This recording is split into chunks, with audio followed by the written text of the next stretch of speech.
And here we have our winner, Magnus Carlsen, against Wesley So in the final round, as Wesley tied for third right now with Anish Giri.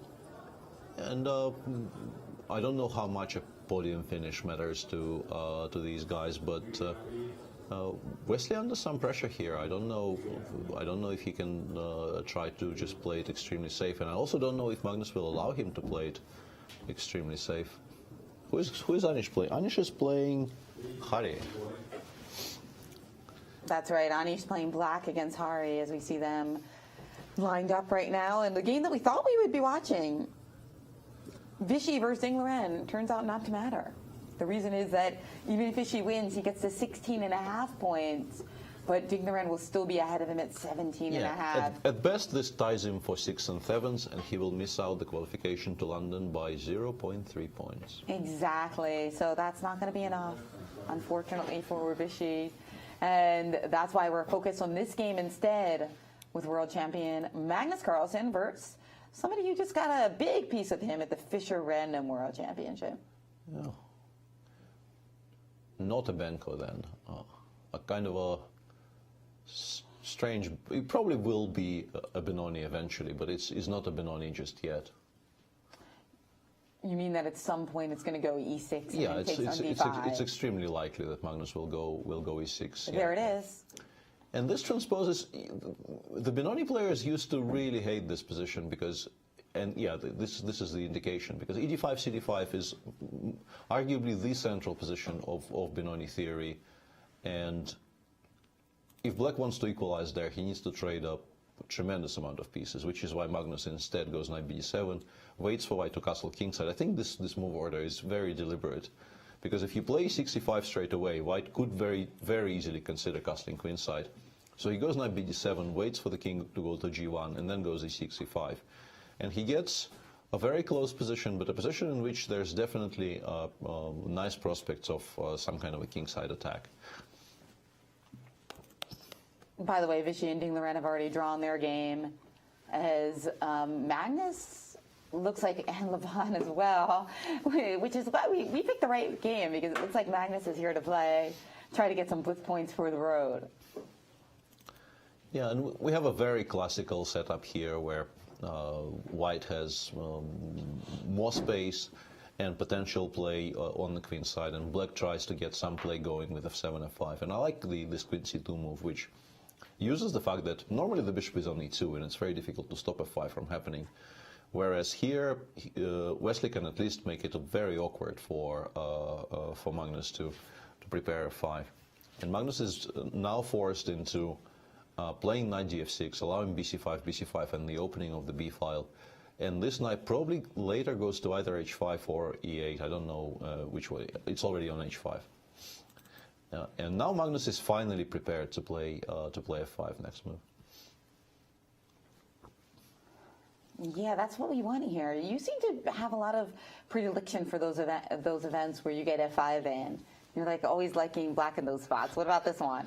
No, white should be very fast. I mean, in general, black had to spend so much time getting this setup that something like queen a4 could be a very big problem. But knight g5 is Magnus's choice before f5. Knight takes g5, of course. Pawn takes g5.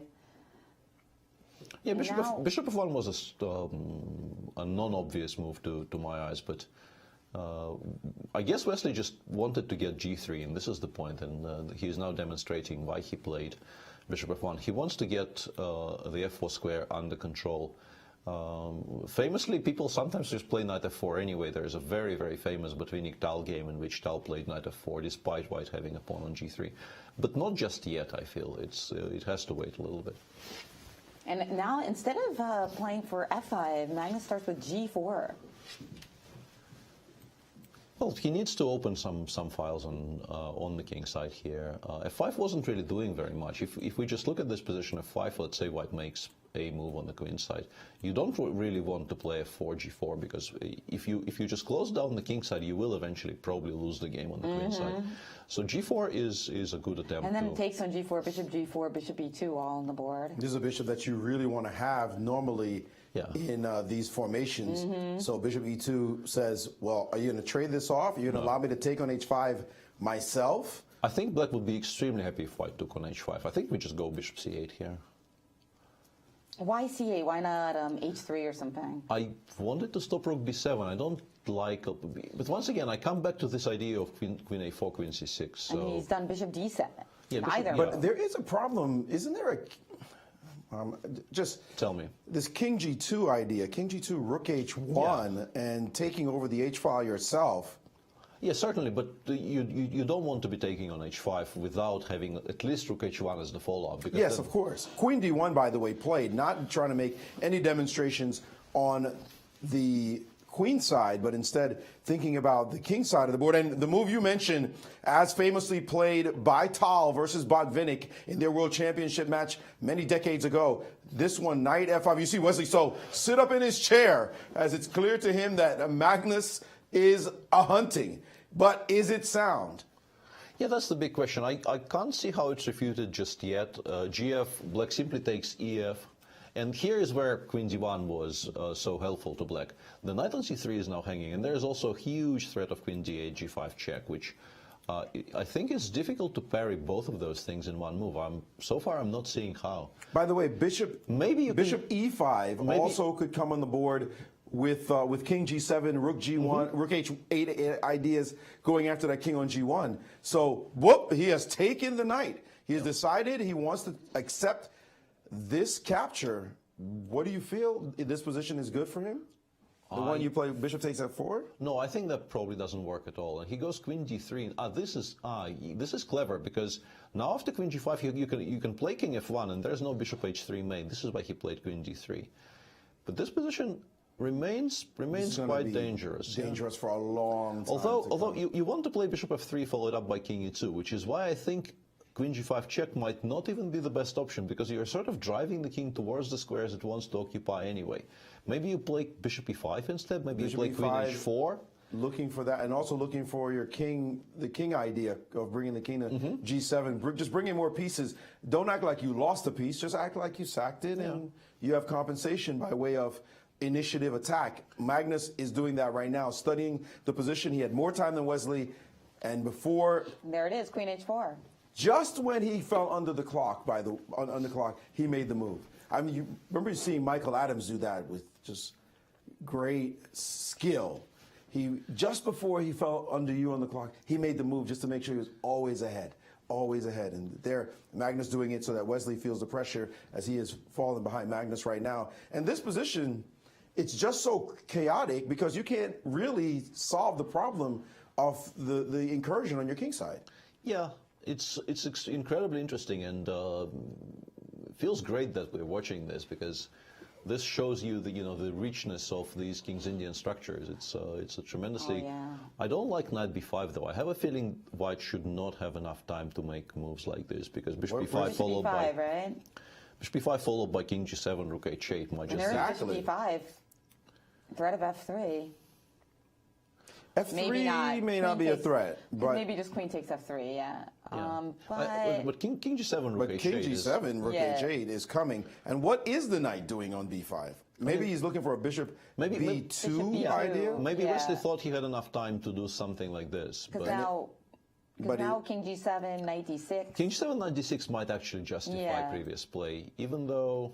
You can't take even this position I would continue, but then I have bishop b2, rook b2. There's bishop f3 after rook h8. He plays queen f3 instead, and now I think king g7, rook h8 might be a very. Is his idea queen h1? Queen h1 can be met by king g7 is on the board. I feel like queen h1 can actually the queen can just leave. Yeah, we can go queen f6. Yeah, the queen can just leave, and rook h8 is coming. Hurry, So, what to do? Queen f3 looked like a complete loss of a tempo.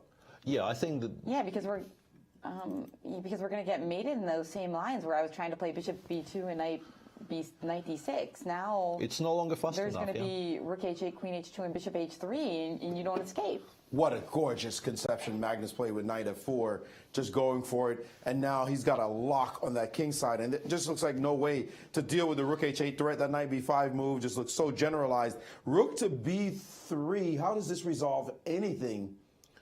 What is Well, he? he wants to play Queen G2 next move and try to keep things under control. Luckily for him, Rook H5 with the idea of Rook G5 is currently impossible because the H5 square is being covered by the bishop on E2. But there should be a tactical solution to this. Or even he. Whoa! He just played what? Bishop D1. That's just too luxurious. I'm sorry. No way. He's trying to get a path to his king to run to F1 and E2, which looks by itself like it's not going to happen. But wait, but isn't... I think Black can even play slowly. Something like Queen G5 check. Oh, hang on. Is Queen G2 a move here? If I don't want to be allowing Queen G2. I wanted to play King F1, Rook H2 and say you're sort of completely stalemated here because King E2 is never possible because of Bishop G4. And then I will bring the second one in via H8. But Queen G5, Queen G2 might be an issue. So how do we convert What's this? Rook H5 though? Now that you can't play this move anymore. Rook H. Yeah, because King F1 loses to Bishop H3 check, forcing the king to E2. Oh, sorry, no. Queen takes H3 exists in this. You position. have to take and just go down the material. Of course, you have to take. Yeah. No, you're happy taking here. You're You're taking away a lot of attack. Oh, but you could play Rook G5 anyway. You can't run because of Bishop G4 all the time, right? So. He only played Rook H6. He played Rook H6, and now after King F1, he needs to. Where did Knight B6 come from? What Knight D6 just happened? He doubled on the H file, and Wesley played Knight D6 and Bishop B2 check, and. This is look like desperation, but it looks like he's trying to get E5 to happen. This is strong because F6 Rook B7. Yeah, Rook B7's coming in, right? This actually changes the things. Oh things no, dramatically. Magnus did not play it correctly. Yeah, this was similar to the counterplay we were looking at earlier that we didn't think worked anymore. But hold on, but it's a piece sacrifice, right? Yes. It's a piece sac. So if you give back the rook, you're still two bishops. But then, oh no, but he's already sacrificed the knight himself. So you're going to be down in exchange fighting against these two bishops. but What I there's mean also- to say is you'll have a bishop versus a rook, and what are many pawns? 5 Look at his on time. 5. So it's just a straight exchange for the dark square bishop. and he's down to. Whoa! And it looks like He offered a draw, did Wesley, and Magnus accepted. Is that right? Are Yeah, sure? What an anticlimactic way for the game to end.